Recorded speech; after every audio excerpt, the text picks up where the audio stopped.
Great artist আমাদের দেশে, সবাই খুব ভালো ভালো সিনেমা উপহার দিচ্ছেন, কিন্তু আমরা এই জন্যে বলেছি আমরা ঈদ ছাড়াও সিনেমা দেবো, আমাদের নেত্রীরা লিডার ঈদে দিব না, কারণ ঈদ ছাড়া দেখছি যে নতুন ছবি রিলিজ হচ্ছে না, ঈদ ছাড়া ছবি রিলিজ হতে হবে, নাহলে হল মালিকরা কী করবে। আচ্ছা অনন্ত ভাই, অনেকের প্রশ্ন আসলে আজকের প্রোগ্রাম নিয়ে, সেটা হচ্ছে গিয়ে সবাই দেখছে যে আপনার ফেসবুকে আপনার যেই ছবিটা পোস্ট করছেন সেটা আপনার না বর্ষাপুর না, আসলে এটা কি এআই দিয়ে তৈরি কিনা?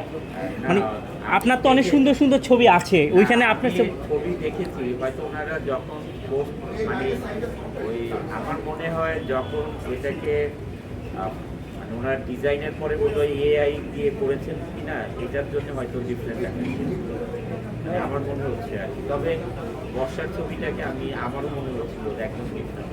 আপনারটাও ডিফারেন্ট ছিল, একজন নায়ক হিসাবে আপনি কি বলবেন যে এইবার আমরা অনেক সময় নিয়ে এত কিছু করার নাই, এখন সবাই এআই দিয়ে কাজ করে, তো এআই একটা সাজেশন থাকে, ডিফারেন্ট দেখা যায়। যাই হোক ভাই, আর তো কথা নেই, আজকে তো আমরা সব কথা বলেই দিলাম।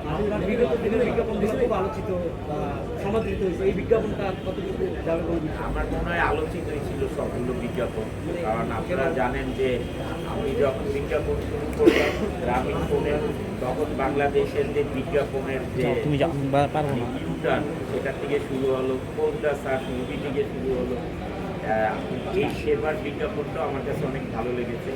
সেই হিরো ভাই ছিল এটা ডিরেক্টর, অনেক ভালো করেছে। আমি দেখলাম আজকে বিজ্ঞাপনটা আপনাদের সাথে, এই আর কি আজকে আমরা সেবারে আরে না, আমার থেকে অনেক স্টাইলিশ ছিল বাংলাদেশ।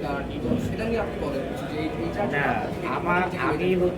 আমি না আলাদা কোনো কিছু কখনোই ছবির জন্য, শুধু গানের জন্য ইউজ করি। আমি কোনো প্রোগ্রামে যাই, অফিসে যাই, মিটিংয়ে যাই, আমার মনে হয় অলমোস্ট একই করেছি, ওরকম আলাদা কিছু করি না। তবে সিনেমার জন্য একটু করতে হয়, আর সিকোয়েন্স অনুযায়ী গান অনুযায়ী এটা করতে হয়। আচ্ছা ভাই, না ফলো করার কি আছে, আর ড্রেস পরবে একটা প্যান্ট শার্ট একটা স্যুট, এটাতে ফলো করার কি আছে? হাতের একটা ব্রেসলেট সালমান খানের মতো দেখা যাচ্ছে। না, এইটা ব্রেসলেট তো আপনারা আমাকে দেখতেছেন 2008 থেকে, সবসময় ব্রেসলেট করি। আপনি একটা কথা বলেছেন যে ইচ্ছারাও সিনেমা রিলিজ দিবে, কিন্তু আমরা অনেকদিন ধরে দেখছি যে ইচ্ছারা কোনো সিনেমা রিলিজ হয় না, শুধু ঈদেই সিনেমা রিলিজ হয়। সেটাই তো বললাম, আবার আমি শুরু করি, দেখবেন। আচ্ছা, দুই যে আপনার একটু শুনতে না, ঈদ ছাড়া ছবি রিলিজ ও তো মনে হচ্ছে বন্ধই হয়ে গেছে। যখন আমাদের নেত্রীরা লিডার ঈদ ছাড়া ভালো ব্যবসা করবে, আর আপনারা যখন প্রচার করবেন সারা দেশ ভরে, তখন দেখবেন আবার ঈদ ছাড়া আগের মতো ছবি রিলিজ হবে। কারণ যে কোনো জিনিস আবার শুরু করা দরকার। হ্যাঁ করো করো আরেকটা জিনিস বাপ্পি ওকে আপু বলে